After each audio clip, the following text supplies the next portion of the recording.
ready. Just relax and enjoy the ride. In crowd, 815, in crowd, 815, in crowd, 815, in crowd, 815, 815. Holding a door, Tom, holding a door, helpful. Holding a revolving door, not so helpful. I'm Greg. He's Tom. This is your In Crowd 815 podcast for the 4th day of October. 10-4, good buddy. It's the latest it has ever been in the history of mankind. The only way you can successfully hold a revolving door is if you're an octopus. You got all those other arms, and then you can grab each one of the sliding things or rounding things or whatever. That would be tough, especially if you drop it. You got glass everywhere. It's a mess. That would be a mess. It'd be a mess. Don't make a mess, but do maybe wake up the person next to you if they're still sleeping and it's time to, you want to watch the podcast live. Give them a little nudge. Say, hey, Greg and Tom are talking. Let's see what's going on around the 815. We're going to have a great show for you and the person that's still snoring next to you. Wake up. Wake up. We're going to be talking with Matt Weldon from the DBN Foundation. What is Don't Be Next Foundation? We've met him once before, and we're going to meet him again and talk about their upcoming event here in just a couple of weeks. Plus, we're going to talk with our host for the next In Crowd 815 networking group event, our absolutely free, open to everyone networking group event is coming up the last Thursday of October. And guess what day that is this year, Tom? November 13th. I caught him completely not paying attention. The last Thursday of the month of October is the day before Halloween this year. I'm sorry. So we're going to be doing something really fun and special and spooky for our group. And Angela's going to tell us all about that coming up. But first, we got this to take care of.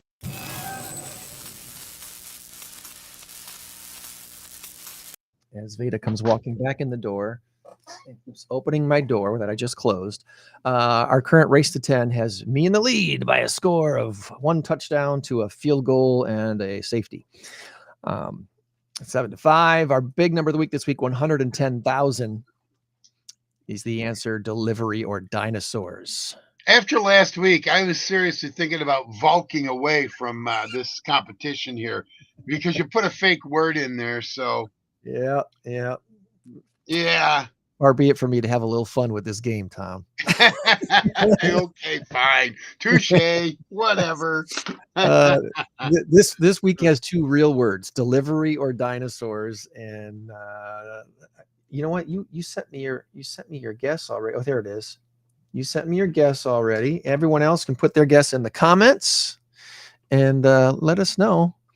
Wait, let's just throw this out there. At some point, I'm just going to randomly give away a t-shirt to someone who gets the answer right. See this In Crowd 815 t-shirt right here? So at some point, that's a nice shirt. I like it. At some point, someone's going to get the answer right in the comments, and I'm just going to show up with a t-shirt and hand it to them and say, hey, congratulations, you randomly won an In Crowd 815 shirt. I was up at Rock County Christian School yesterday. I was teaching, and I wore my In Crowd 815 shirt. Yeah. All day long. And they were like, what? You're a teacher. You can't be part of the In Crowd. You're a boring teacher, Tom. Mr. Warner. I'm sorry, Mr. Warner. Do they call you Mr. Warner? Are they respectful up there? Oh no, they'll if I said you have to call me Snoopy, they would. Because that's what's on the back of my baseball jersey. Gotcha. They call me Mr. Tom because I tell them you can call me Mr. Tom. The school probably wants them to call me Mr. Warner, and I'm like, nah, it's my dad. It's whatever. Mr. Tom is respectful too. Mr. Tom is respectful too. They like me. They're good kids. Awesome. All right. Well, our first guest today has the honor and distinction of hosting our next In Crowd 815 networking group event, which is absolutely free. All we ask is that when you come to our In Crowd 815 networking events is that you bring a business card and a smile. That's what we ask you to bring. And Angela is going to be our host at the Sunset Funeral home and memorial gardens on the day before Halloween. I love it, Angela. Good morning to you. We are so excited. We really are. So we have a lot of fun things planned. We are going to do what we call a peaceful, friendly hayride through the cemetery. Because first of all, our gardens are absolutely beautiful, and I know I'm very biased, but I think that to give the an opportunity for everybody to see a lot of the new stuff that we have too, because as everybody knows, cremation is becoming More problem. the thing. So, and I'm very proud of our gardens, so we get to showcase that as well. Plus, I thought it would be fun. Hayride, fall, Halloween, it kind of all fits It's been together. too hot for hayrides So, lately. It's been too pardon? hot. No joke, What a right? weird, what a Right? weird fall we've had so far. But it'll be. But I'm not going to No. complain because I like Yeah, it. because 0 degrees will be just around the corner. So no complaints from me either. I know. I'm with you. I remember about So- 10 years ago now, at least 10 years ago, we had the worst, most miserable stretch of winter that I've ever seen. 30 days in a row, 0 or below. I remember it Yes. because I just do. I did certain things in my life. We had a foreign exchange student. He was out there helping shovel and this and that. And I just remember he was from China. He's like, it's never been this cold in China. And anyway, I said at that point, I will never complain about too much heat. And I haven't yet. I don't like it, but I'm not, nope. Give me 100. So I'm enjoying Yes. this. I'm Yep. enjoying it because it does cool off nice at night. Yeah, Sure. Yeah, evenings have been great.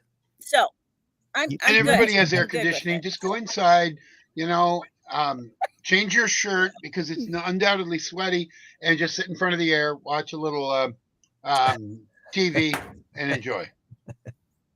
There you go. Well, we jumped There you right go. into the event, but we need to back up just a little bit and learn more about Angela. Who is Okay. Angela Larson? Where did you grow up? Are you a Rock 40 and lifelonger, or where did you actually grow up?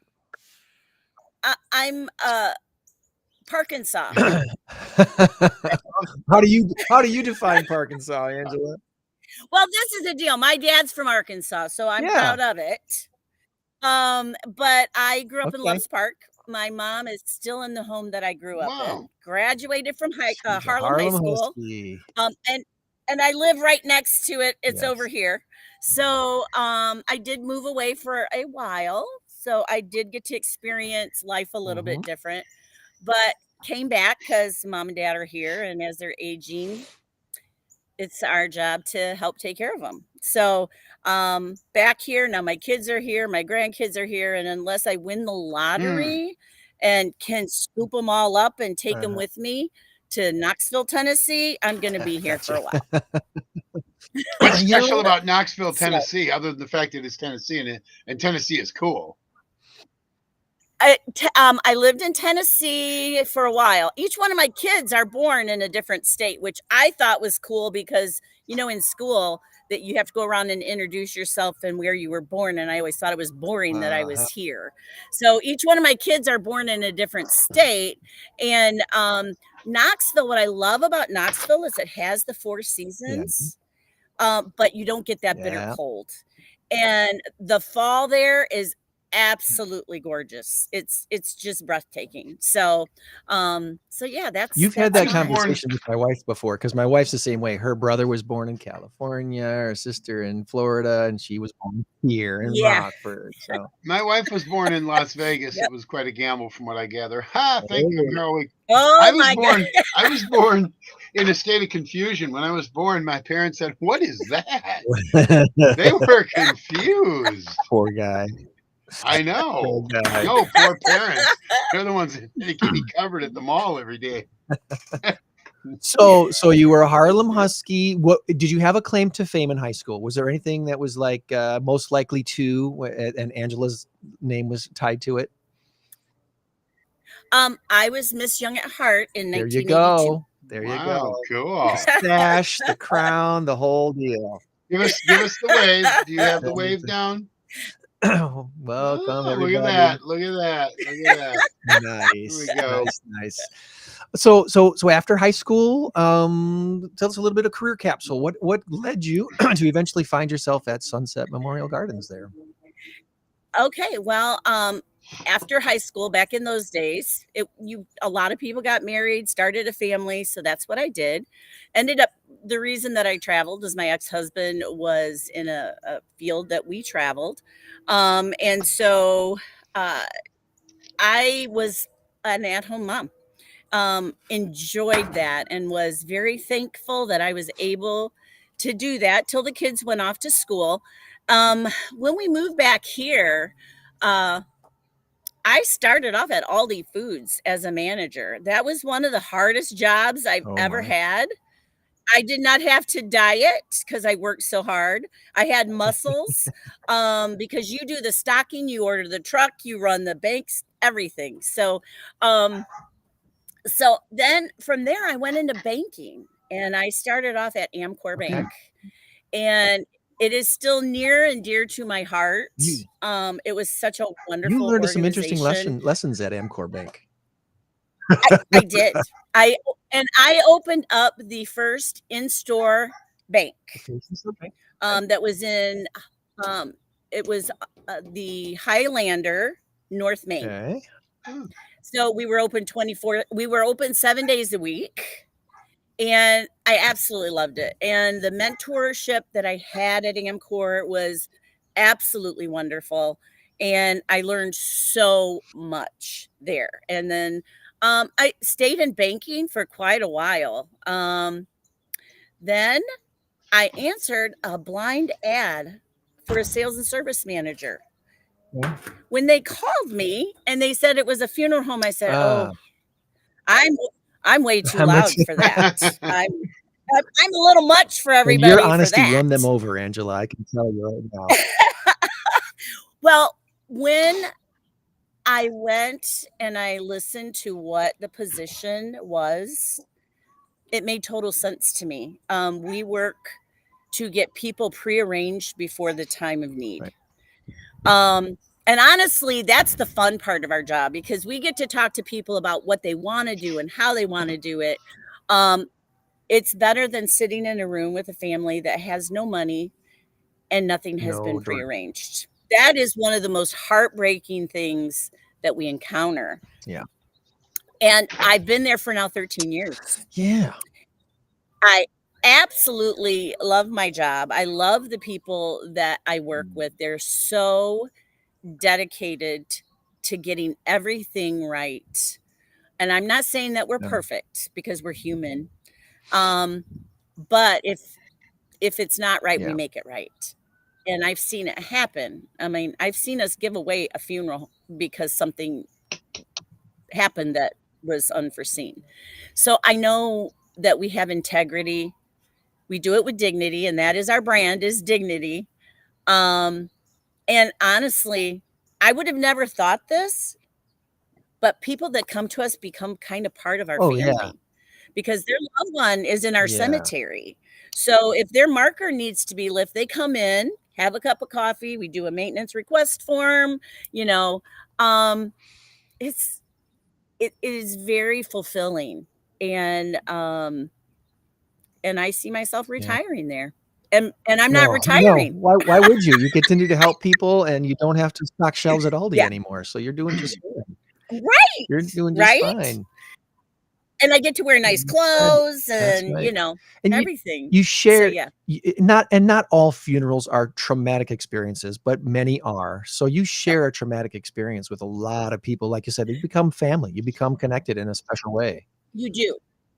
Yeah, and our organization provides a grief counseling that they can call an 800 number. It's totally free. And we encourage, gosh, I can't tell you how many times it's here's the card, here's the 800 number. It's confidential, it's free, it's a part of our service. And so there's so many benefits that we can offer to our families that I'm very proud to say that we do. Now, I will tell you what we really truly try to encourage people to do. I mean, everybody hears the celebration of life. And that's one of the reasons that doing it pre-need, you have a chance to think about that. Where your family at the time of grieving, they're not thinking of none No. of that. So to give you an example, we had a gentleman that was a Cubs fan, and I don't know how popular that is. There we Okay, go. there we go. There we go. Woohoo! Right there. Cubs are my second favorite team, Langela. Cubs are can you guess? Okay. Can you guess which one is my first favorite team? Well, for some reason I thought it was Oh the my God. Cardinals. Yeah, I'm gonna hurl. No. Oh, Sox. No. Sox. Is that the Sox? First of all, guys, I'm not real good with sports. I grew up in Think, Wisconsin. think so beer. Think drinking beer. Oh, okay. this is the one time when I'm sorry, Cubs fan friends, but I really do hope the Brewers win. But I will not be devastated if they don't. I'll be very happy that the Cubs move on as long as they win it all. Go win it all, Cubs, if And they you know win. what? Audience, everybody, Greg is absolutely true when he says that. I've known him for a long, long time, and he's always been a Brewers fan first, Cubs fan second. That's fine. That's fine. And I am kind of the makes same way. sense. I grew up watching the Brewers because they were in the American League. They posed no threat to the Cubs. I rooted for them in '82 when they lost to the. It's a Cardinal free zone. We can't say that word. So you now have one strike against you, Angela, but that's okay. No, Sorry. you're good. You're good. Just so you know, They it's beat 12 the strikes. Brewers.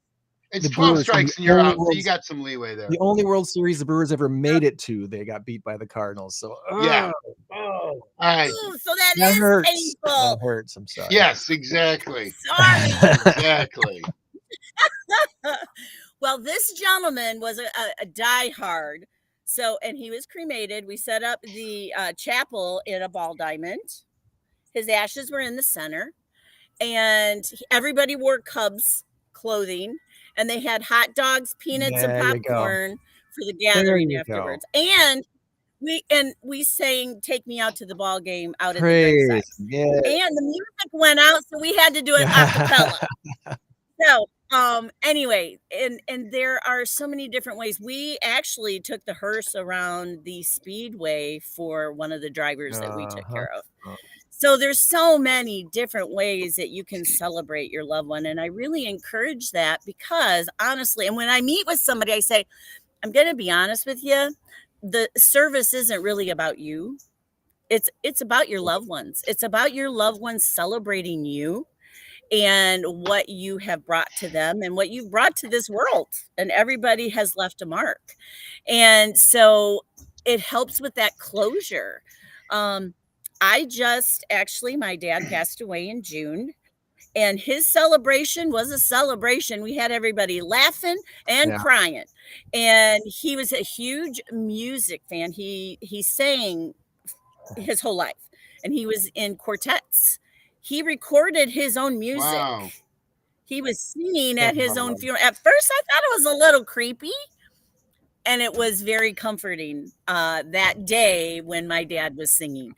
So there's so many ways that it doesn't have to be sad, that you can celebrate, and that helps your loved ones grieve a little bit. You know what? easier. Oh my goodness gracious! You just struck a chord with me. A chord, pun intended. My dad, he wrote a book. He was just talented, he wrote a book, and I brought him into the radio station back in the day before COVID, when we were all there at the station, and he recorded about 12 or 14 poems. I took him into the production studio. I played one of those at his funeral. And then I walked up and I said, how crazy is that? That was my dad's voice, and he's over there, and we're here to celebrate him. You are so correct when you say that. You're celebrating, because, and it's the same thing as a wedding. Your people are coming. You got 120, 140, 160 of your best friends, relatives, and everything. They're there to celebrate you. Yes, it's your day, but think about them as well. They're here to bring you toasters and whatever else. This day is as important to them as it is to you. Maybe not as, but it's important, and keep that in mind. Yes. And so, definitely. So, and that's the part that I really enjoy. There was one time I had a family. Mom had passed away. They held on to her ashes. Dad passed away, they were going to place them together at the same time, which I thought was very sweet. And I said, "Is there anything that you think of when you think of your mom and dad?" And they said they used to go dance to an accordion player every weekend. I said, "Well, would you like an accordion player out at the graveside?" And they looked What? at me, they go, "Can you do that?" And I said, "As long as it's not illegal, we can do it. We can figure out whatever." Now, I did not know how hard it is to find an accordion Uh-huh. player. Yeah. Weird Al was But we booked, did. right? So Rock Valley helped us out there and had him at the graveside. All the cousins loved it. He played and it's polkas. He played as they came in and he played as they went out. They absolutely Good, loved it good. because their mom and dads did the same thing. So it's those kind of things that are so important. And unfortunately, a lot of people don't know, like they said, we can do that. Is that okay? And Yeah. like, yeah, we can. We have a caterer that if you want to do a toast, we can do a toast. If your mom was a chocolate fanatic, we can have chocolate fountains and chocolate and sweets And all of over course, the you have the place. connection to the veterans, and you can do the 21 gun salute and all that I'm, stuff as well. you know what? Our veterans, and that is our non-for-profit. Um, I go speechless a little bit with them because I see Yeah. them out at our grave sites in the cold, in the heat. They don't get to wear coats when it's below zero. They are so dedicated. And I mean, I just can't say enough about our veterans. And our company supports our veterans. We do give discounts to veterans. We do seminars for veterans to help them with their benefits that they have. Or don't have. It kind of depends. So our veterans are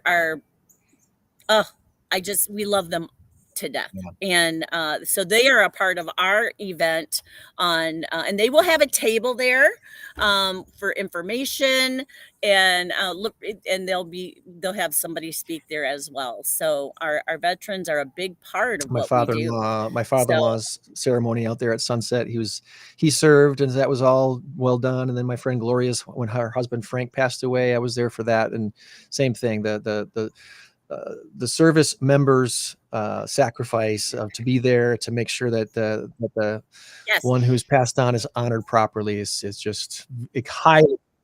and they don't get paid for it, so it's all volunteer. And there's days because I'll talk to them, they got to get to another cemetery because they have another service to do, and it's amazing to me.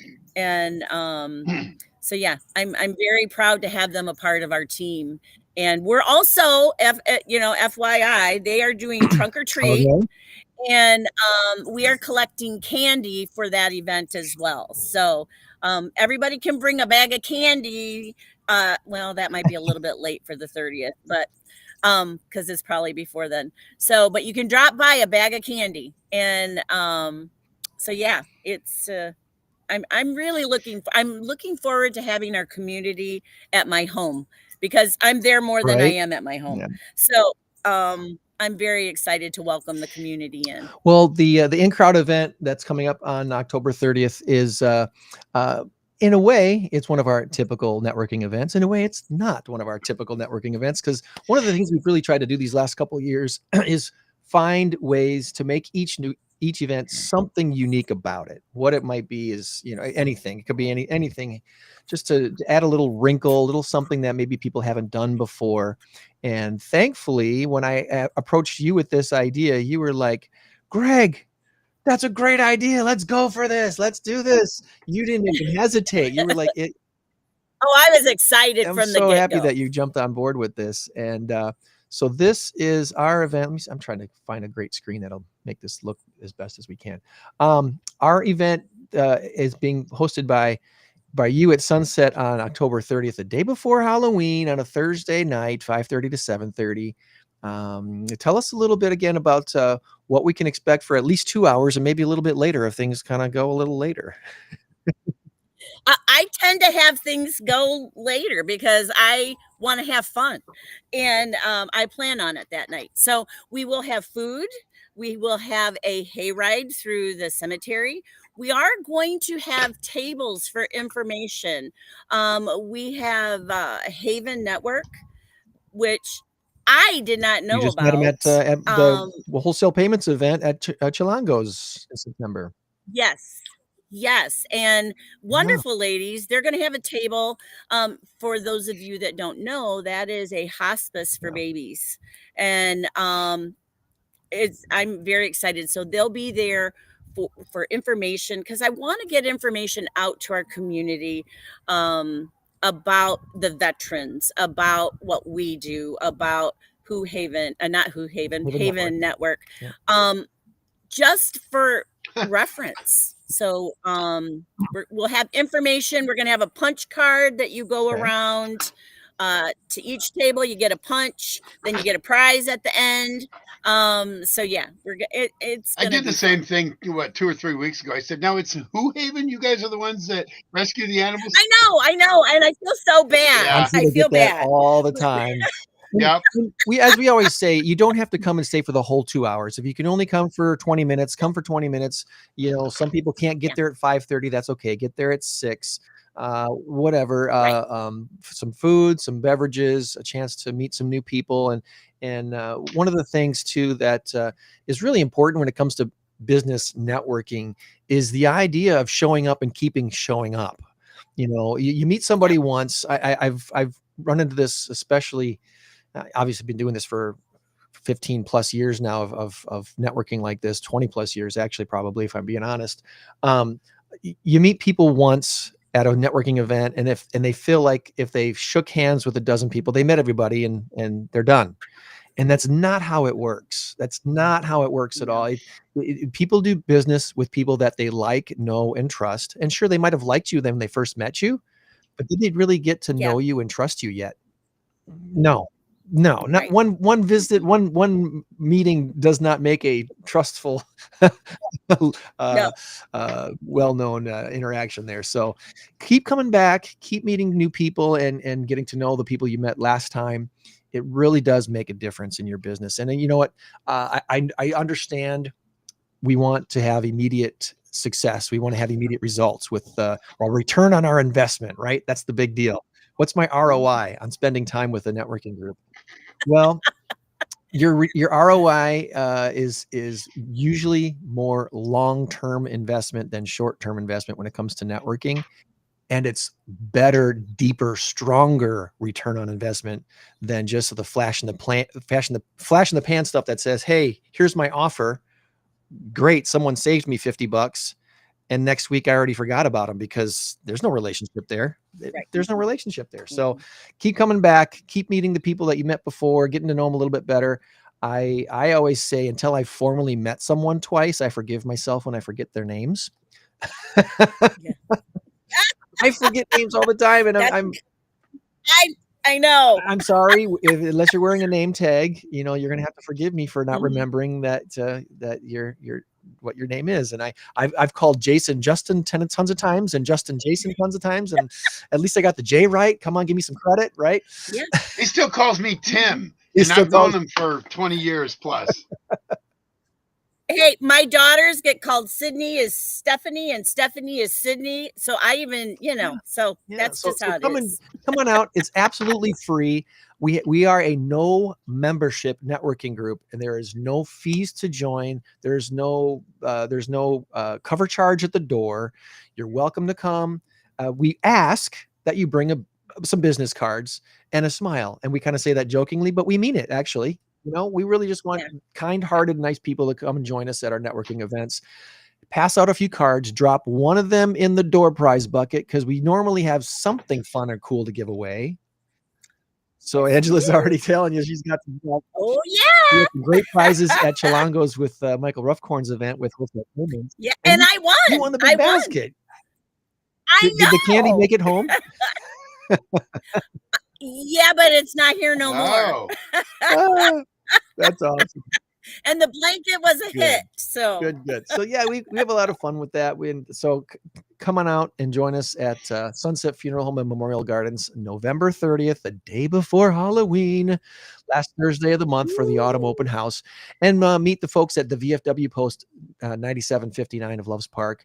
They got some great folks there that do some wonderful, wonderful stuff here in the 815 area, right, specifically in Loves Park. So Angela's excited about having them meet the folks that come out to our events. So is there anything else that we did not ask you about that you wanted to make sure we get out before we do our little transition trivia with Tom and our next guest? I don't think so. I think We covered it. All right.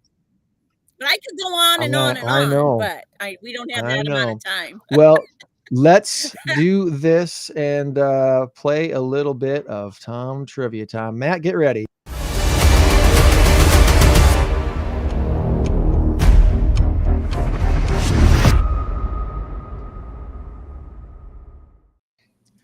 All right, here we go. Welcome, Matt. Good to see you again, buddy. Good to see you. Greg, I'm disappointed. Where's my little Snoopy open that you sent me? Oh, I didn't upload it yet. It's not on the screen. Man, it was so cool. Before we get started real quick, I just want to say that those are the two ugliest hats I've ever seen. Wow. Packers and the Brewers and the Cubs play at what, 1 today? I mean, I don't even know. I don't even know anymore.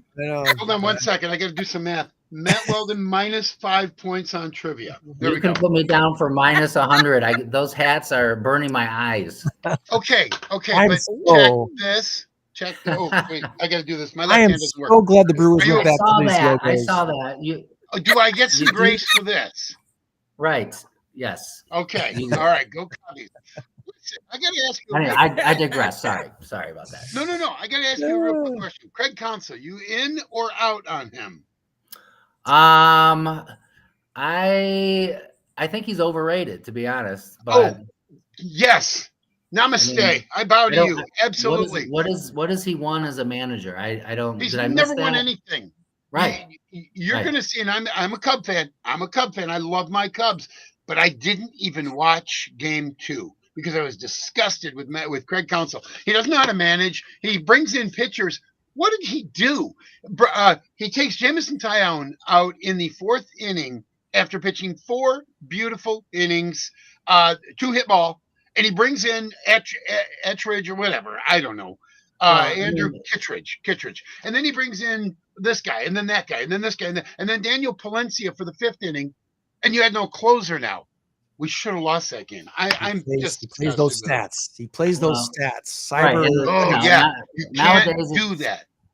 It's about load management and analytics and whatever else. But Ben Brown. You have to go with your gut once in a while. And then he left Shote in to face Machado the other day. I mean, and Shote to me seems like his arm is dead the last 3 weeks or so. But I know. What do I know? Yeah, I'm not a fan. I am not a fan. If they win it all, I would be. No, it's not going to happen. Anyway, all right, you guys ready for some trivia? Come on. Now my blood is boiling. 7 questions about the Cubs. Here we go. Yeah, there we go. I'd rather have 7 questions about the Packers, but hey. Okay. Here we go. Your first one has to do with comic books. I hope you guys are comic book no. This should be an easy one. All right. Stan Lee was the co-founder and co-creator of this comic book series. Was it DC or Marvel? What was that little weird thing going through there? I was playing around with the little frame things that they're giving us now. I thought that'd be kind of fun. Oh, wow. You can't do that. That's going to give me vertigo or something. Once again, Stan Lee was the co-founder, co-creator of this comic book giant. Was it DC or was it Marvel? I think it's Marvel, isn't it? I think it's Marvel too. I'd lean to Marvel. He's been in the Marvel movies. Right there. With Marvel. Angela, just for good measure, what do you think? I would say Marvel. Okay, Marvel it is. Very good. We're off to a good start. All right, we got 1 point. If we can get 4 out of 7, I feel pretty good about it. So let's hopefully get at least 4.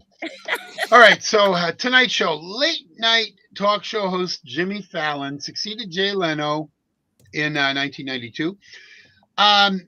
Jay Leno succeeded Johnny Carson What year did Johnny Carson start as the Tonight Show host? Was it 1958? There's your Ed McMahon. I like that. I did not know that. That's my Johnny Carson. Was it 1958 or 1962? He did 30 years, right? 30 plus years or something like that. Yeah. I'm thinking you might have been pretty close on that one. Wasn't yeah. his last year 92? Yeah, so I'm thinking 62. Yeah. 62? I mean, All right. I like your reasoning. Yeah. Is that what you're going to stick with? Come on, 62. 62 sounds good. 62. What a great year it was. You're asking. Although I don't remember the first show. I was just I was like this big. You're right. I was just very small. I was going to ask if your parents let you stay up that late to watch it. My dad used to. Back, I was probably about 8 or 10 when I started watching it with him, and I used to watch it quite a bit. My parents were kind of. We'll just throw that on the screen for a second while Tom's gathering his thoughts. And Well, I got my thoughts gathered here. Come on got now. an event coming up. 2 Wait a minute. points. Oh, there so we far. are. There we Oh, go. wait. I got to position myself in between the 815 and the Autumn Fest. All right, here we go. Here we go. Question number 3. How many teams are currently in the NFL? Is it 30 or 32? 4, 8, 12, 16. There's 16 in each side, so it's 32. Everybody in agreement with that? There's 4 teams in each division, Is there 4 teams in each division now? and there's 4 divisions in both leagues. So that would be 30. That'd be 32. Okay, well, technically it's 31 because the Bears aren't an actual NFL team. But I'm going to give it to you because they're listed as an NFL team. They just really aren't. Oh, that's Sorry. Just had to do it. That's a layup. That's a layup. You gotta take the shot. You got to take them while you can get them, No, 32 is correct. You guys are 3-0. Nicely done. All right, now it might get a little bit more difficult here because I don't have any more options for you. No more multiple choice. Name the current. You know what? I'm gonna change it around. Mhm. Tim Cook is the current CEO of what tech company? Apple. Tech company. Okay, there you go. Apple. Very good. Now, what I was going to say is name the current CEO of Apple. He succeeded Steve Jobs. All right. And that was Tim Cook. You knew that then, right? Oh yeah. Okay. Very good. Very good. You guys are kicking some serious butt here. Here we go. You are kicking. We got our serious- 4. Everything else is frosting on the cake now. It is frosting on the cake. Here we go. All right.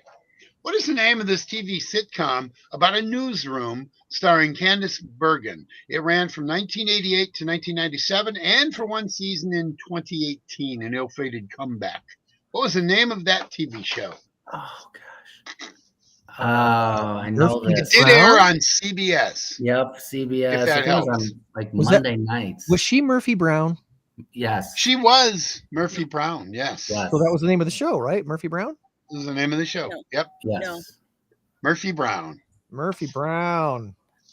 All right. Yes. This one here, I'm giving you absolutely no hints, no help, no nothing. 5 in a row. We don't deserve any more hints. That's right. That's We're right. doing National fine. Lampoons. What is the name of the patriarch of the Griswold family in National Lampoon's movies? Looking for the character's name. Clark Griswold. Clark Griswold. Clark Griswold. Clark I think I may have Griswold. made these questions a little too easy. Tom forgets this, but and when I was in high school, and I told him this before, every Friday night, my junior year of high school, we went midnight bowling and we crashed at my buddy Ken's house and watched Vacation. And I fell asleep usually within the first 15 or 20 minutes of the movie, but every night my junior year, almost without fail, there was probably a handful of Friday nights we didn't do that very same thing.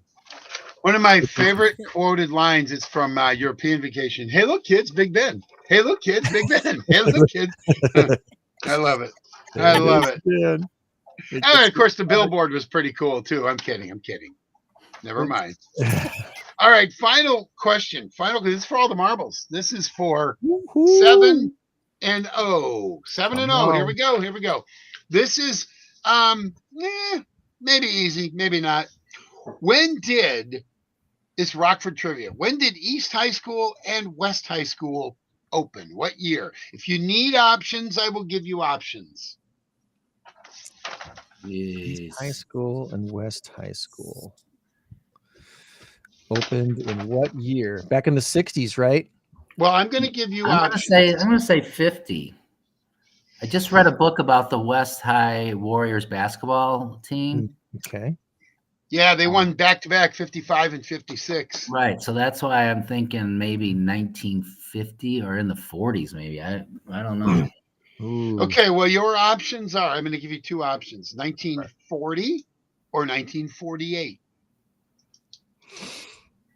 Huh. Once again, when did East and West High School open? They're identical schools with the exception of the gym is on the other side on both. They just mirrored them.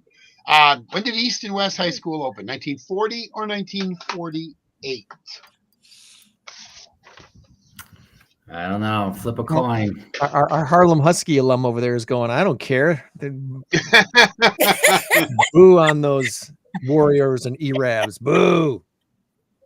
Well, I just learned something. I didn't know they were the same exact I just learned building. that too, Angela. All They these are. years. They are the exact. Well, same. I They did were not built know that. simultaneously. Same architect. Same everything. But they Okay. put the gym for East High School. They put the gym on the well. If you're looking at Yeah, it, the left you're right. side, and then for West they Right, did it the other way. right. So Mm-hmm. Yep. Post-war construction, maybe. So 48. I don't know. 48 sounds logical to me too. well, the old Rockford High School had its last graduating class in 1939. Oh no. 1940. So 1940. 1940. Yeah. Oh, that's disappointing. Well, that's That's a good. okay. 6-1 is pretty doggone good. 6-1 is good. 7-0 is better, though. 7-0 is better. You're right. You are correct. You are. Awesome. I'm sorry. Well, Now I feel bad. we did all right. We did all right. 6 is great. 6 is a great score. And Angela, we're so happy you agreed to host our in-crowd event this month. We're really looking forward to coming out for some hay rides in the cemetery. I didn't ask you this off the air, so I'm not pressuring you when I ask this, but if it's possible to make that hayride go anywhere near my father-in-law's grave, I think that'd be pretty awesome. He's out there. He's out there far enough that it might make sense to go out to that point maybe and come back. I don't know. Just throwing it out there. He was a veteran, so that might be a little something motivational to bring people there. So Gotcha. all right. Well, we will all see you out there on October 30th again at Sunset Funeral Home Memorial Gardens, 8800 North Alpine Road in McChesney Park. Easy to find. Great parking lot. And you're going to have some food, fun, and drinks and meet some great people. Bring your business cards and a smile, as always, for In Crowd 815. So, Angela, you have yourself a great rest of your weekend. All right. I will. Thank you guys for having me. Yeah, on the 30th. Appreciate See you it. later. Bye-bye.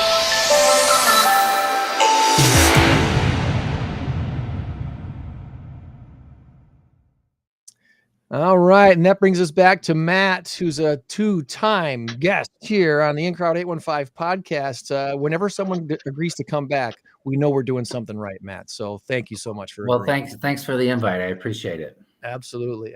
Again, for those who have never met Matthew Weldon before, tell us about yourself. Where'd you grow up and go to school, and all the background information about Matt's fun childhood?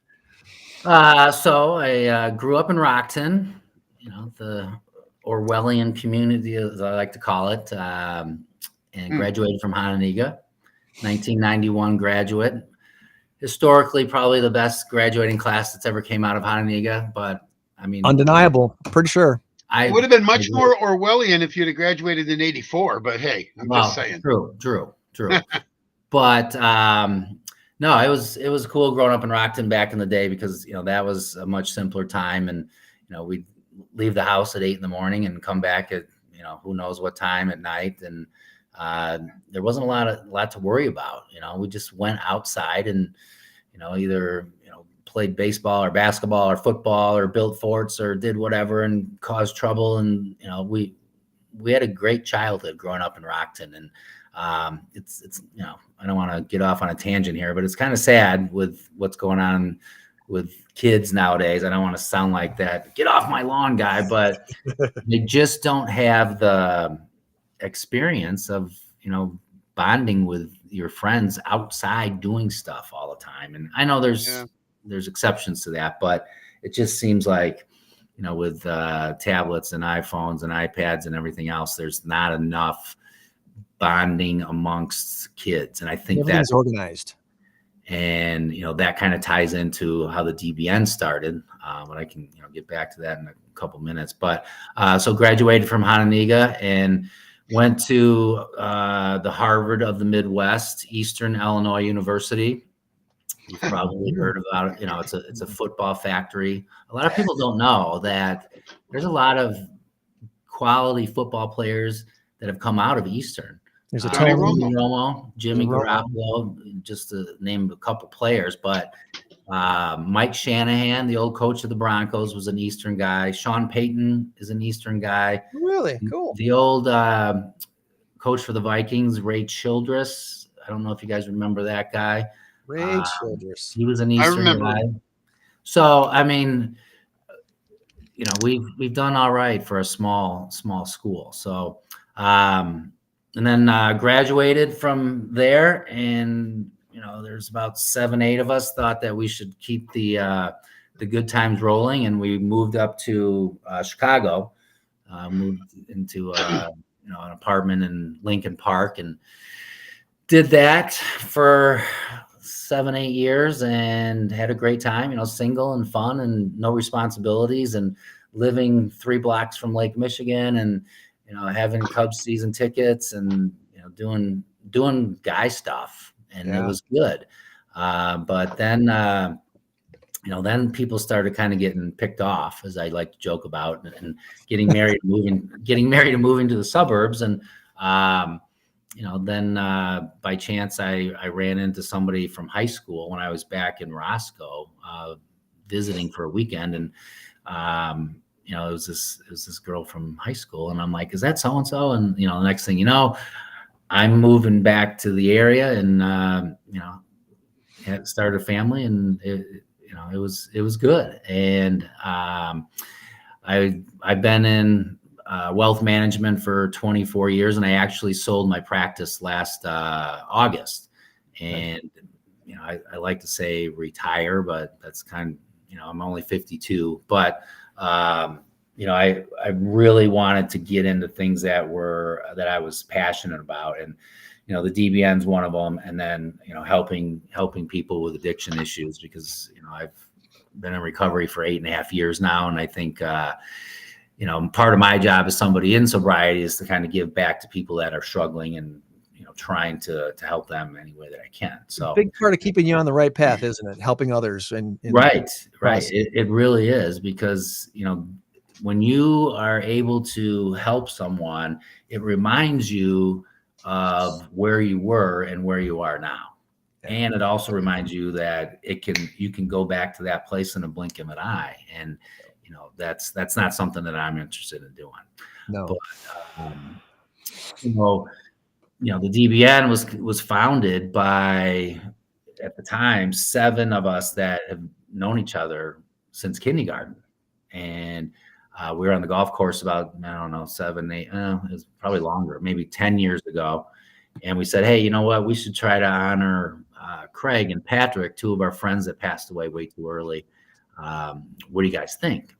And like, yeah. And it was just, just a bunch of talk. And then finally, about 6 years ago, 5.5, 6 years ago, we actually set up the Don't Be Next Foundation, the 501c3, and really kind of got rolling. And we've done a lot of great things within the community just in the last 5.5 years. We're in the 6 figures as far as our donations, so we've done a lot of good. And it's just crazy that, and I like to joke that a bunch of idiots can get together and do some cool stuff. Yeah. And when I say idiots, I don't mean Susan, because she's actually a decent human being. But the rest of us, I like to say we're on the DBN redemption tour. Everybody's trying to get into heaven. So Susan's, she's the exception because she's super cool and super sweet. But the other guys are a bunch of ne'er-do-wells. So you got to have a stabilizing factor. So it's a term of endearment. It's okay. Right. So yeah, we do a lot of fun stuff. We have a golf outing every year. That's our biggest fundraiser. We give throughout the community. A lot of people think that we're only Rockton Roscoe or Hononegah based, but we're not. We've given money to the Superhero Center for Autism here in Loves Park. We give to KOP, Knockout Parkinson's, which is a great organization we've supported from the very beginning. Marshmallows Hope is another one. SOS, Greg, as you're familiar with. We've, Kevin does a great job there, and we like to support him as much as possible. Last year was our first Turkeys Giving Turkeys event. So we gave out 100 turkeys to veterans at the Roscoe VFW, and we're hoping to double that this year in coordination with the Legion in Rockton. So we're hoping to give out 200 turkeys this year. Love it. The week before Thanksgiving. So Love it. a lot of cool stuff going on. We're doing a first time bowling event, as you can see there, up at Viking Lanes in South Beloit, October 18th, 1 to 5. And we're gonna have some fun. It's not a costume party. You can come in costume if you'd like, but the theme kind of being close to Halloween, we wanted to kind of give it something of a theme, even though there's no dress up required. And Viking Lanes is a cool place. It's a nice bowling alley, nice setup they got up there. So $75 per couple or 40 for singles. All you can bowl for the afternoon, I should say, 1 to 5 on a Saturday. Should be a lot of fun with some raffle prizes. And Susan looks like she's organizing this thing, so it's going to run well. Susan, for Gmail. Right. Number there on the screen. So is this something that people must pre-sign up to be a part of, or are there going to be any walk-ins available for this? They don't have to. You can walk in there. 1 o'clock is registration. 1:30 is actual bowling start time. In an ideal world, we'd love to have everybody sign up ahead of time so we have numbers, but we don't live in an ideal world, right? So if your last minute plans change and you have a few hours on a Saturday afternoon, come on out and you can sign up the day of.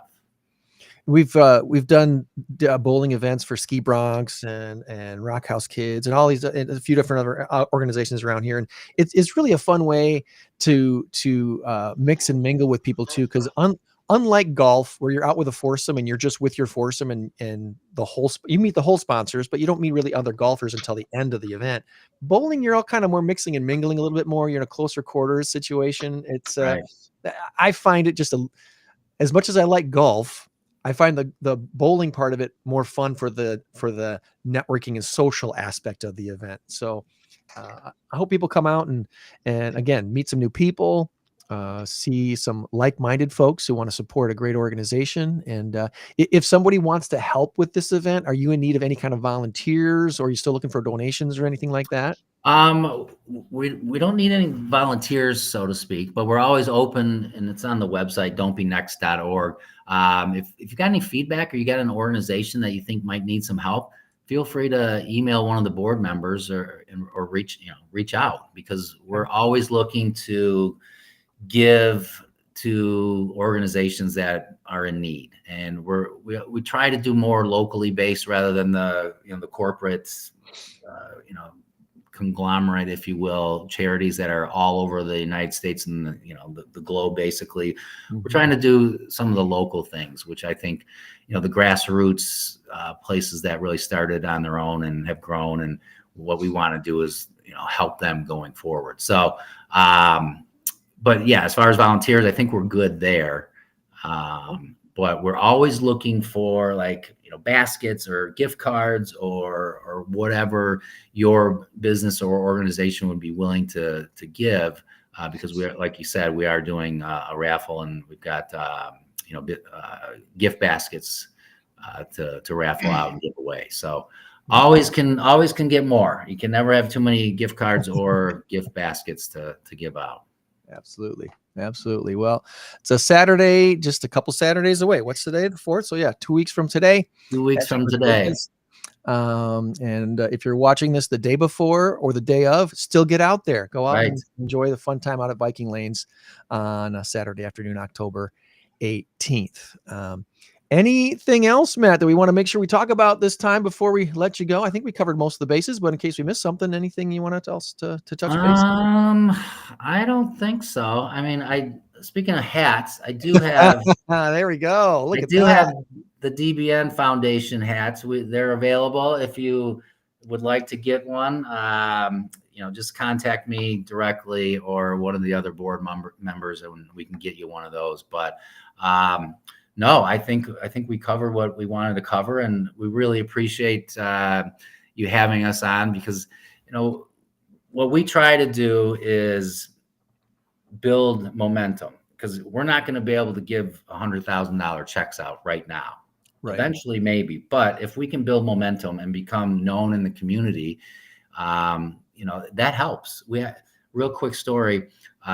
Somebody passed away probably like 6 months ago, and we received a check from this person, and we have never met her, but she was part of an organization that we had donated to in the past for multiple years, and she wanted to help us after her passing. So that, little things like that, we want to try to make a difference. And when you get that check from a complete stranger that appreciates what you've been doing for the community, that makes a difference, and it makes us feel good, and it also makes us feel like we're actually doing something that makes a difference. And I like to tell our board members, what we do matters. It really does. And right now we give the largest scholarships in Hononegah's 100+ year history. That's kind of a big deal. That's a big deal. That's right. Really cool. And when you're at awards night and you're giving out these checks, in the same building that you went to high school with your two buddies that have passed away, you get emotional, and that's what it's about, man. Being a good organization, leaving a legacy, and just trying to do right and do kind things in the world, because right now we need some kindness out there. We need that. Let's no kindness on game day, Sundays, or today when the Brewers and Cubs play. There'll be no kind words. I'm with you on that one. I heard that the Cubs starting pitcher today is going to be the third base coach, and then he's going to be replaced in the third inning by the bullpen catcher. But Tom, he's an outgetter. He's an outgetter, Tom. Don't knock the outgetter. Yeah, he's an outgetter because he gets guys thrown out at home a lot now. By the way, Pete Armstrong was safe the other day, or whoever it was. Matt Shaw. I think it was Matt Shaw. He was safe. He had his hand in there. Anyway. Well, here's my thoughts on Counsell. I think he tries to be the smartest guy in the room all the time. Yes. And sometimes you just have to go with your gut, old school. And I don't know. I don't wish anything bad on him because he's the manager of my team. But that's right. It's frustrating at times, and I don't sit in his seat, right? And I can sit in my couch and watch and yell at the TV and say, "What the heck are you doing?" Okay, so how many? I'm going to ask you, Matt. Greg, I think you would know this because I think we talked about it the other day. How many complete games have the Cubs pitched all year? Besides not many, probably zero, right? 1-0, and I would guess 2 complete games.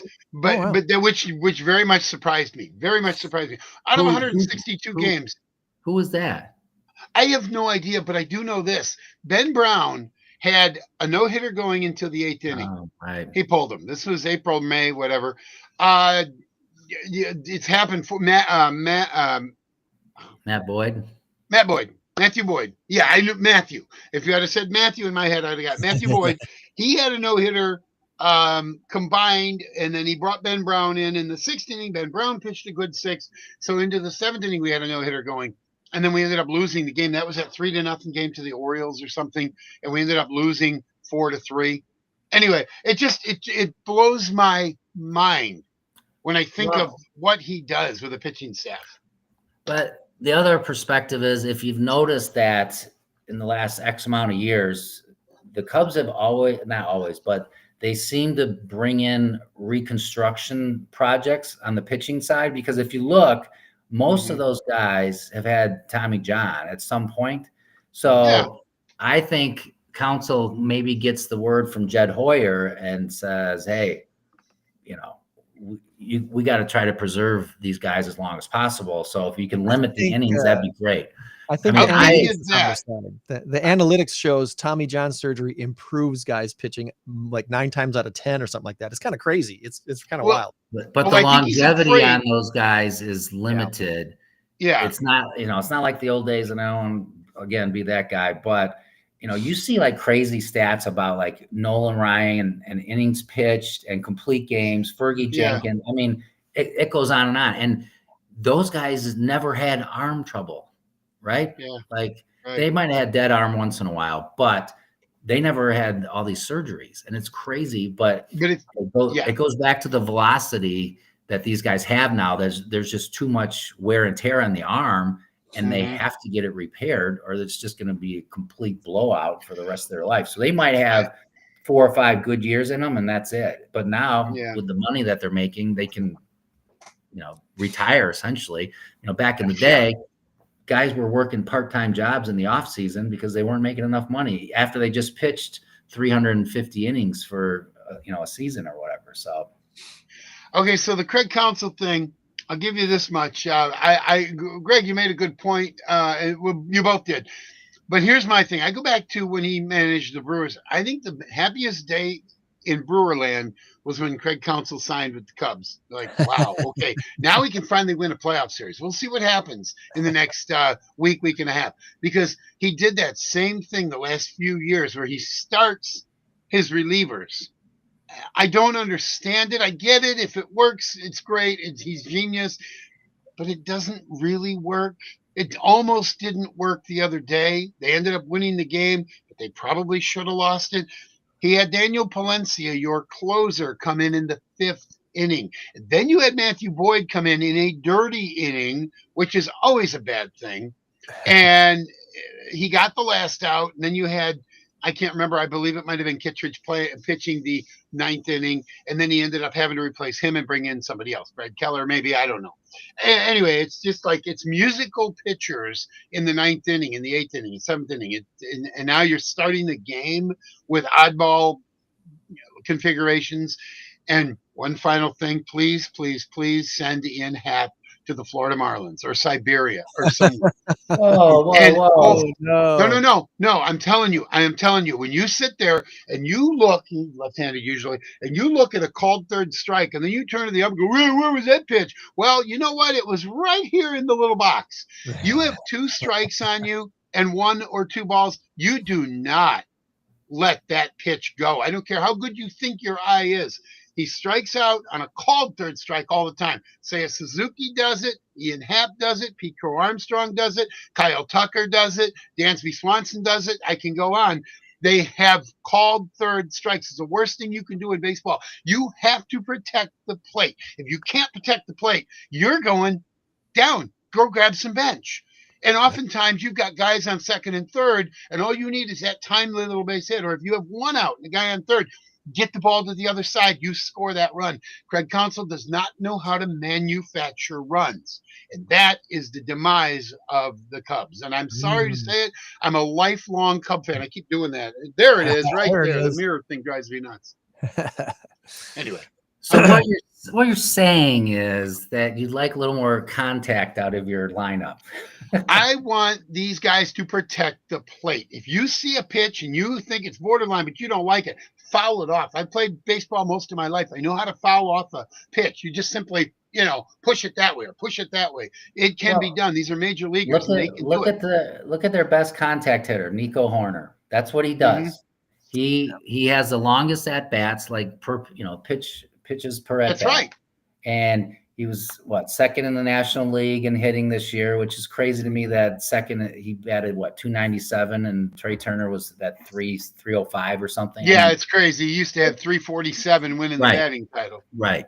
But with these young arms that are throwing 100 miles an hour, like on a regular, 100 used to be a big deal, but now that's like almost the minimum. And the batting averages are down and whatnot, but sure. I just as far as like Pete Crow Armstrong goes, I think the league has kind of caught up to him a little bit. I mean, as far as his at bats and whatnot, he seems like he's guessing a lot, and he's looking at more pitches and striking out, and but hopefully he's got something left in the tank for this Brewers series. I agree with you, but then it comes down to coaching. Hey, Pete, listen, here's what you're doing. I need you to do this. I need you to do that. Don't swing at that.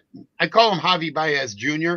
because Javi Baez, when he first came in, he would swing at a pitch that was 3 feet outside. You could get Javi Baez out if you got 2 strikes on him, until he learned later in that season how not to do it.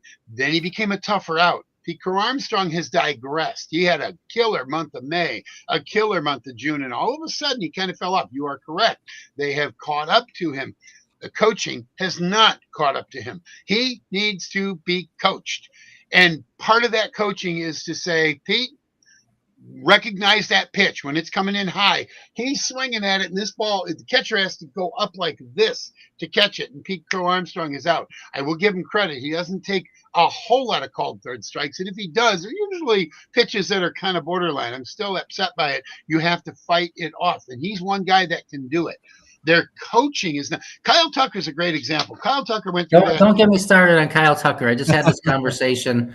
I texted my buddies, and my computer's about ready to die, but I texted my buddies. I said, Kyle Tucker is looking for a $500 million contract next year. He's not getting it here in Chicago. Have fun in LA or New York. Because I agree 100%, but it's not all Kyle Tucker's fault. Remember, for a while there, all he could do was hit to the left side, hit to the left side, hit to the left side. They were to the point where they were actually shifting on him.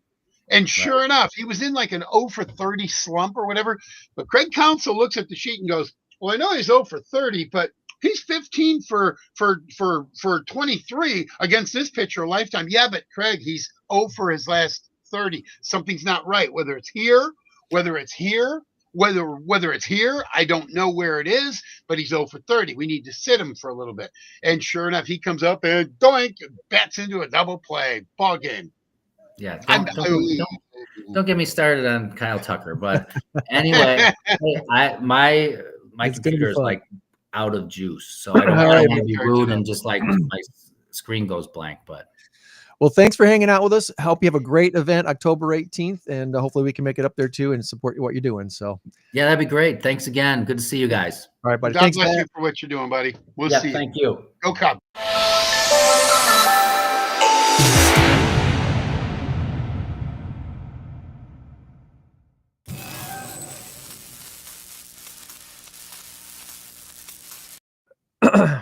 Back to our regularly scheduled getting better and better. Oh. Did you hear me? I said these shows keep getting better and better. Yeah, it's going very well. It's part of the reason show today. Our guests actually watch past shows once in a while and kind of get to the flow of what we're at, and they're like, "Oh yeah, I can jump in that flow. I can swim that stream. Here we go." So we're doing just fine there. Our big number of the week this week. Current race to 10 as a score of 5-7. Big number this week. It's a pretty big number. 110,000. That's a pretty big number.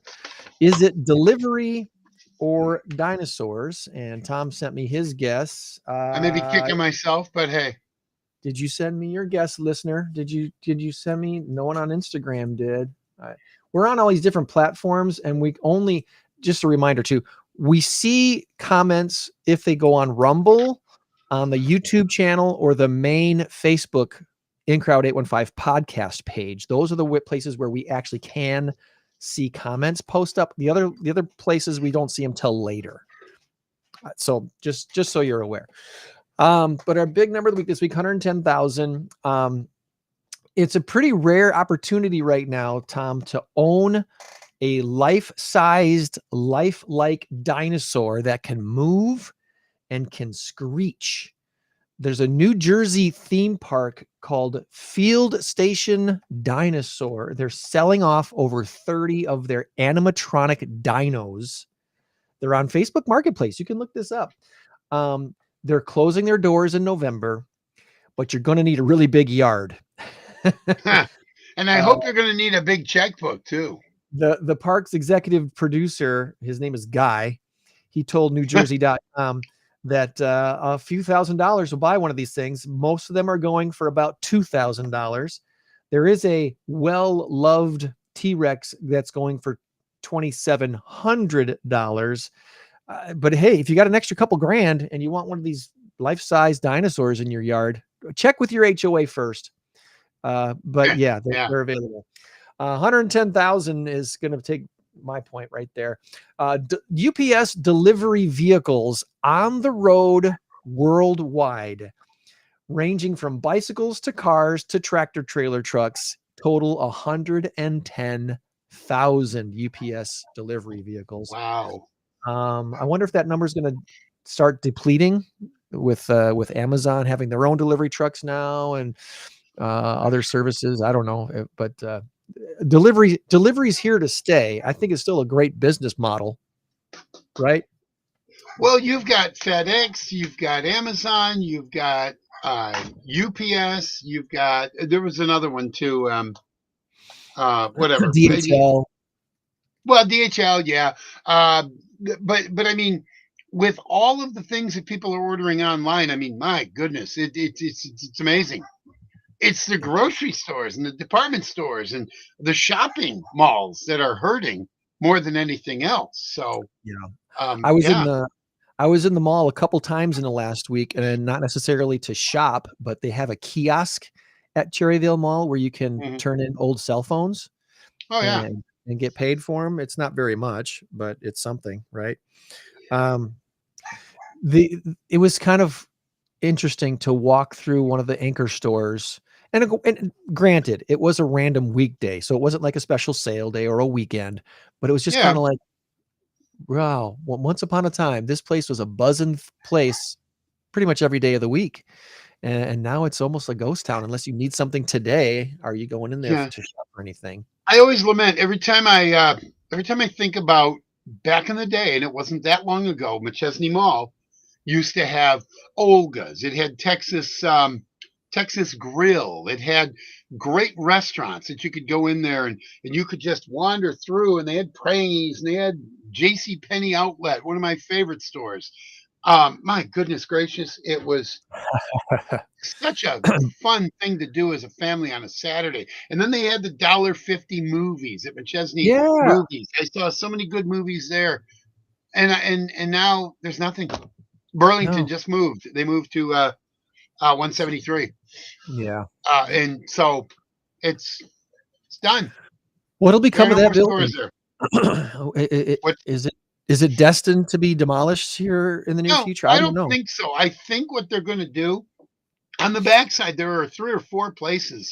And then there's on the far right-hand side, you've got a little bar there, and you got another business. There's 2 or 3 little businesses, but I'm talking about anchor stores, stuff like that. Right. Kind of sad. It's very sad because it was such a great place to just go and wander through and stop at a shop, and times they are changing, Tom. Yeah, they Bob Dylan.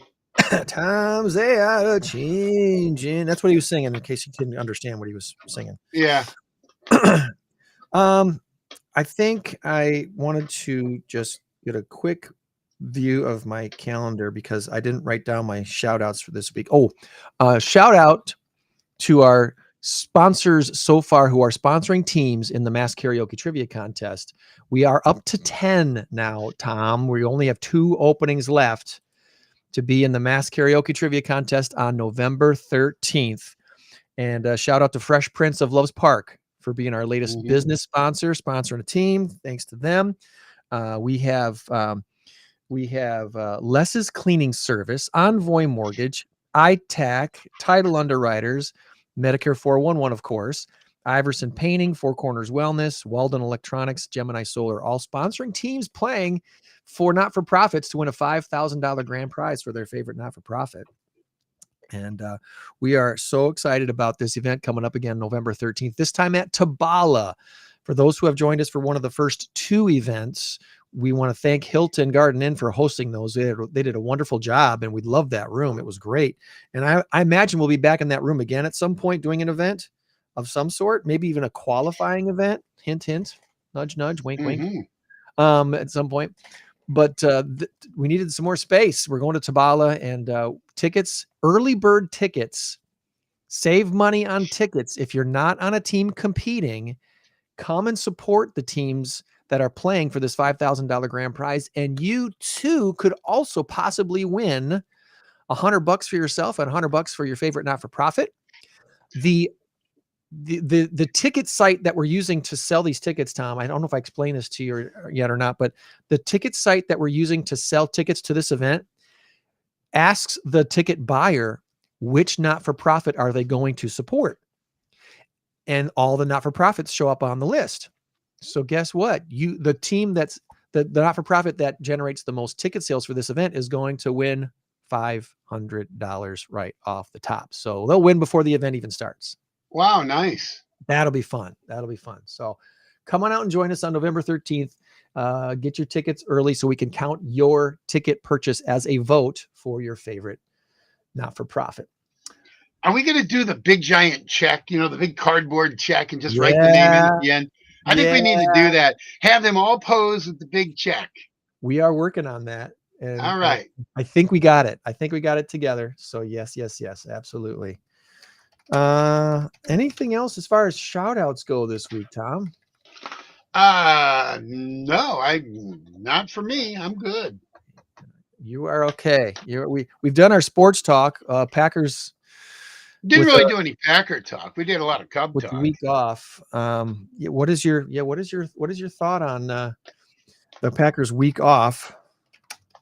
Well, they need a week off, but I'm really disgusted and disappointed in the Packers showing against the Cowboys. Scoring 40 points was phenomenal. That was great. If you'd have told me they were going to score 40 points against the Cowboys, I would have said, oh my God, 40-20. We're going to double them up. Yes. We're going to double them up. And now people are saying, well, they play Cincinnati next week. The line is 9.5. Don't believe it.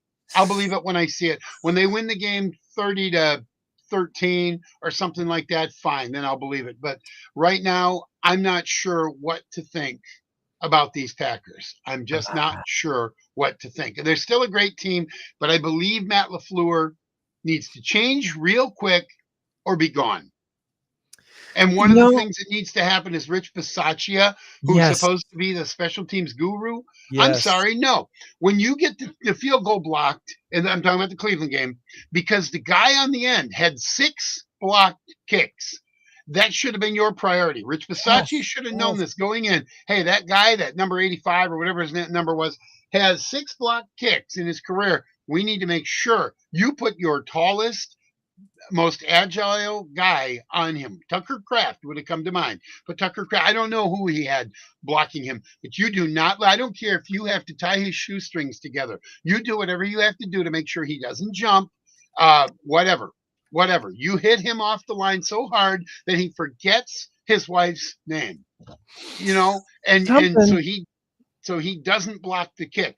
Brandon McManus is a good kicker. He would have made that kick. Ball game 13. He had to make 2 tackles in the Cowboys game. Yeah. There you go. And one of them twice. He got injured on. Yes. I think he's going to be fine. No, you're exactly right. That's a really good point. Kevontae Turpin is a good returner, but doggone it, you have to first and foremost, look what Brandon Aubrey did. He hit that 20-yard thing 3 or 4 times, which means the Yes. Packers get the ball on the 20.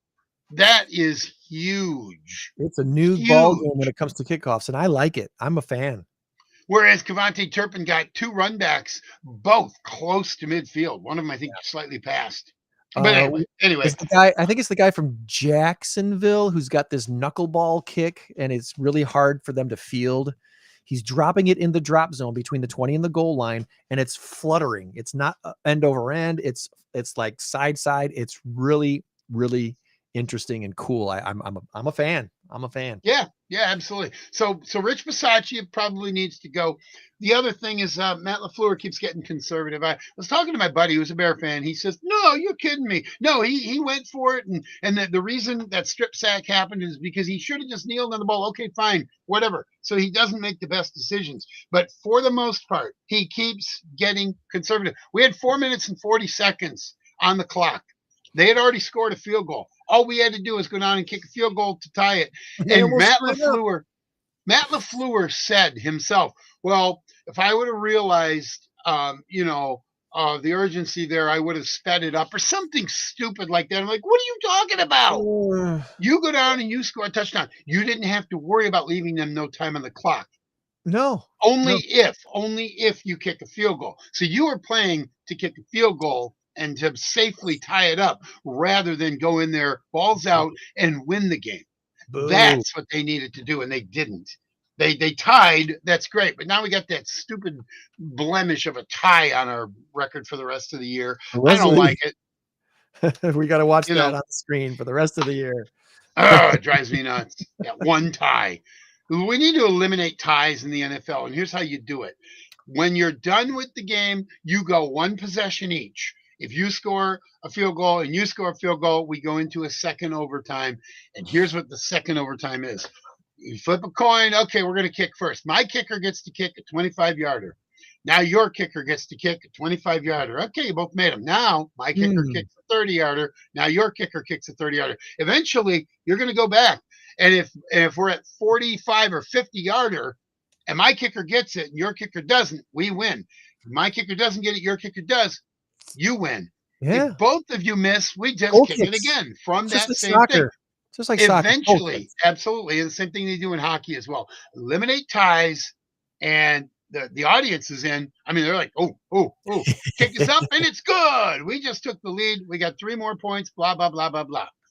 That, I think, is the best option out there. That might be better than the college way. That might be better than the college way. Yeah, because you take it on the 25 and then you go and then you got to do the 2-point conversion and all that. It works. It works for college as well. But I really like the idea of the whole kicker thing. And you know what? This would get teams to get kickers who can boot the ball. Like a Brandon Aubrey. He kicked a 64-yarder like nobody's business. Even Brandon McManus for the Cubs, for the Packers, can kick a 60-plus yarder. Yeah. There are a lot of guys out there kicking. Who's the guy from? Oh, as a matter of fact, it was Jacksonville. He kicked a 70-yarder in a preseason game. He did. Doesn't count because it was preseason. Yes. But anyway, so just to finish this thing up, the Packers really need to rethink what they're doing. This is the one thing that Matt LaFleur does not have, and it's the same thing that Mike McCarthy did not have, which is why we lost the chance at the Super Bowl in 2014, because he got crazy, stupid, conservative. I don't like it in football. Everything else I'm fine, but in football, no.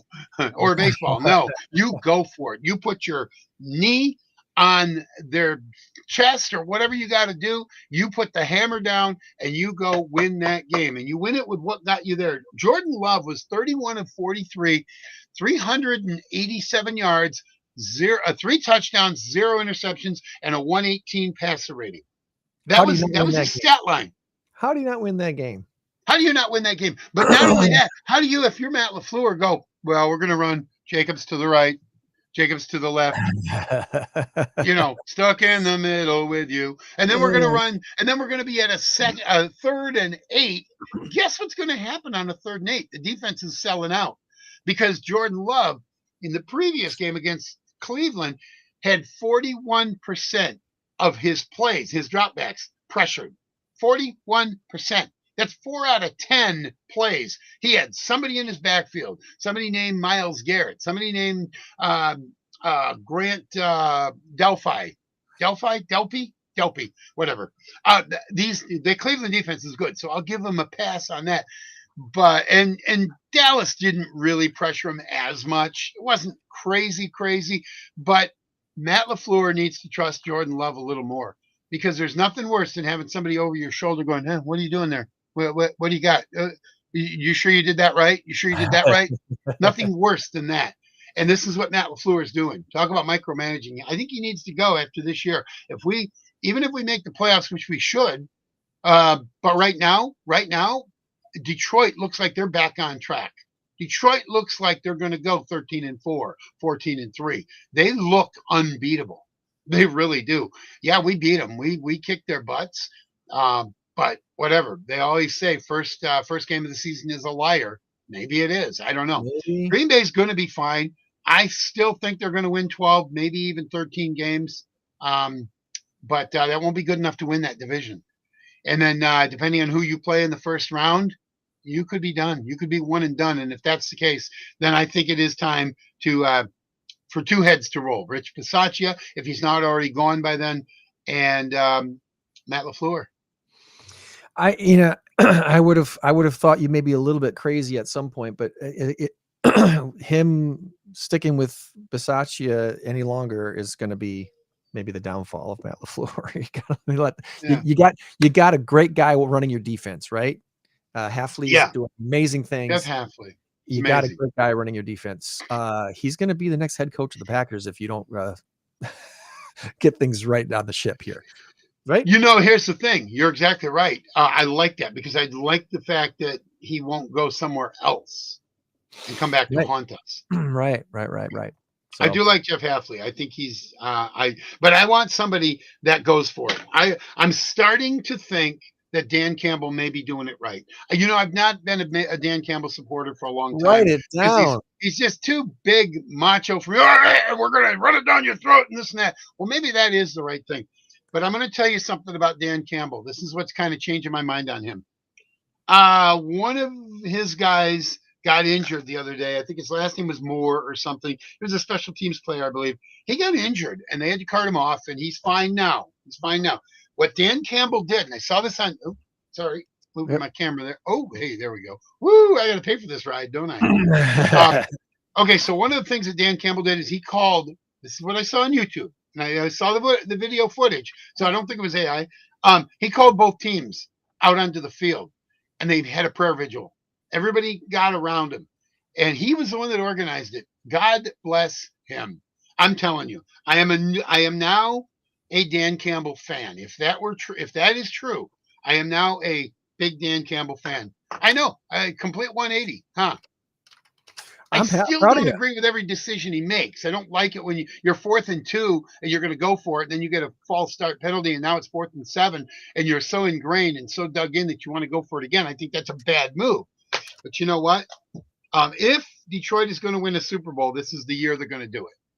So, wouldn't that be something if they pulled it off after losing their 2 coordinators? That would be something else. That would be monumental. It would be monumental. That would be unbelievable. So yeah, I don't know. We'll see how that goes. Well, what are you going to do this weekend? Specifically Sunday. No Bear game, no Packer game. I always watch the Bear game because I have an active interest in watching whoever the Bears are playing win, unless they're playing Minnesota or Detroit. Then I'm rooting for the Bears, but it's rare. Well, I think we have. I think my wife has a friend's wedding this Sunday. Actually, I think there's a wedding Sunday that we'll probably be attending. So that's more than likely the plan for Sunday, other than getting ready to move. That's I haven't talked on the podcast yet is that Christy and I are moving. We bought a house in Rockford, so we'll be moving from our penthouse office suite here in the lovely metropolis of New Milford. Yeah. And moving back into town, which is going to be nice for the convenience factor for sure. Looking forward to that. So as luck would have it, and this, I don't know if I should talk about this on the podcast or not, but I'll throw it out there anyway. As timing would have it, The rental property that we own in Loves Park is becoming available next month. That couple's moving, and they're moving at the same time as we are, which is kind of wild. So we'll have a rental available, and we're already taking applications for renters at our Loves Park house, and then our house here in New Milford will also be renting out as well. So, Wow, that's pretty cool. we're looking for we're desperately seeking renters, not desperately, but you know what I mean. If you know anybody who needs a 4-bedroom house and don't mind living in New Milford, we've loved it here for 18 years. I'm going to miss this place. Actually, it's 18 years? 17 and a half. Wow, that Yeah. is amazing. I it kind of hit me last week, Tom, that this house, and when we built this house, so we're original owners. I've lived in this house longer than I've lived in any other house in my life, because the house I Wow. grew up in Wind Lake, Wisconsin, we moved there when I was like 2.5 or 3, and I moved out when I was 18. So I've been here for almost 18 years. That's about 17 and a half Wow, years. isn't that something? Well, I suppose, truth be told, this is the longest I've lived in a place. 24 years here. That's wild. Um, Yeah. and you know what? Just barely, because when I got married, I moved out. I was 23, and I was 6 months old when we went. It's 22 and a half years at that house. So yeah, now Wow. 24 years here. So you have very little experience moving. I'm not going to ask you for advice. Oh no, we moved quite a bit. I didn't move into this house when I got married. We Oh, had several places in between that. okay. I've Okay. got more experience than you think, more experience than anyone should have. But anyway, Yeah. Yeah. so but it's been interesting. Well, So that's how it's with all your rental properties and such, you don't even have to do this podcast, which pays you what, about 100K a year? if only. Yeah, only. minus 100K. I'm about Minus about 100K off. 100K. Yeah. No, this Yeah, is folks, we do this for free. I call this my loss leader. You know, just like the grocery stores, they have loss leader items. They just don't want to get you in the doors. Yeah, milk This is my loss $1.99 leader. a gallon. That's right. They're losing money on the soda pop, but you know what? They're not losing money on all the other stuff. So, no, I thank you, Tom, and thanks everybody that's been, kind enough and nice enough to trust me with their real estate stuff. I still enjoy being a realtor and helping people with their real estate needs. That's how I butter my bread here. But the podcast, for this being episode number 287, apparently we like what we're doing. So we keep doing it, and have plans to keep on doing it, because we have this goal. I want to commend Matt from DBN for his goal, his giving turkeys from turkeys, turkeys giving turkeys. How did he say that? Yeah, I think so. Turkeys giving turkeys. Turkeys giving turkeys. I love that they did 100 last year and their goal is to do 200 this year. I love that idea of, hey, we can double what we did last year. We know we can. Let's do it. And setting the goal like that. And we've kind of done that goal here with the In Crowd 815 stuff and our special events more than doubled now. Yeah. And that's from 2,000 to 5,000. I was just, when we tried this last year in October with $1,000 grand prize, I saw this as hopefully being able to double the prize in a year. Well, we were able to do it again in less than a year and do a 2,000 prize, and do it again now a third time in less than a year with a $5,000 prize. So our goal, the goal we have of having a $10,000 grand prize within 5 years and being at the Coronado Theater is within reach. I think it's within reach. So I'm excited about that. The event that we're doing November 13th, it's going to be something. If you've never attended before, be ready to be a little bit surprised. It's not what you think. It's not unless you've already seen the photos, you probably don't know. If you've been to a trivia event before in an environment where it's just trivia, it's fun, it's great. It's sometimes, depending on the location, it might be kind of a don't take these the wrong way, but a sterile environment. It's all lit up, everything's light, it's bright. Or if you go to a karaoke event, it's dark, it's mood lighting, it's disco lighting, it's stage lighting, it's exciting and fun. Combining those two is what we've done with this mass karaoke trivia contest, and that makes it something. It's like banana ball. It's like the banana ball version of baseball, right? It's something next level entertaining and fun. So Yeah. early bird tickets, only $15. Get those now and join us on November 13th at Tabala Event Center, 7 p.m. on the 13th. So thanks again to Angela Larson from Sunset Memorial Gardens for being on and reminding us about her event coming up in the last Thursday of this month. Thanks to Matt Weldon from DBN, and good best of luck to them on their October 18th bowling event at Viking Lanes. Quick reminder also, our next Rockford Linked lunch is this Friday. The second Friday of the month is this coming Friday. And Jay Bryant's going to be talking about AI for small business. If you have toyed around with AI at all or not even looked at it at all, you probably should. And Jay's going to tell us about what you can or should be doing with AI to benefit your small business. So looking forward to hearing from him on that. Any final words this week, buddy, other than enjoy your break, Bears and Packers? Yeah, I'm just going to watch some football tomorrow. I can't watch it today. I got a wedding too, but I'm DJing it. There you go. In Rock Falls, of all places. So best of I'm luck. out of here in about 2 hours or so, 2.5 hours. I got all the stuff done. All I have to do is load some more stuff into the car, table, and a few other things, and then take my. I'm gonna soak in the tub for a little bit, There you and I'll do my shave, just to look good, and then I'm gonna put my suit on. It's supposed to be hot today. That's not a good thing. It's going to be like 90 degrees again. Mark Henderson says. Our I buddy know. Hendo. If you're not following Mark's Weather Hub, by the way, on Facebook, you need to be doing that. He's doing an amazing job of updating the weather like 3-4 times a day. And doing it in a way that lets you know he knows, what we're up to and busy around here in the 815 area and what you need to be prepared for. So Mark's Weather Hub, Mark Henderson will be one of our celebrity judges, by the way, at the Mass Karaoke Trivia Contest. So Yep. Get a chance to meet him there for that. Yeah. All right, friends. Remember, you change the world when you help one person. Be a blessing to someone this week and today, and we'll do the same. Meet you back here for another In Crowd 815 podcast. Have a great one, buddy. Have a good night. Bye-bye. Bye-bye. Bounce out. 815 in crowd.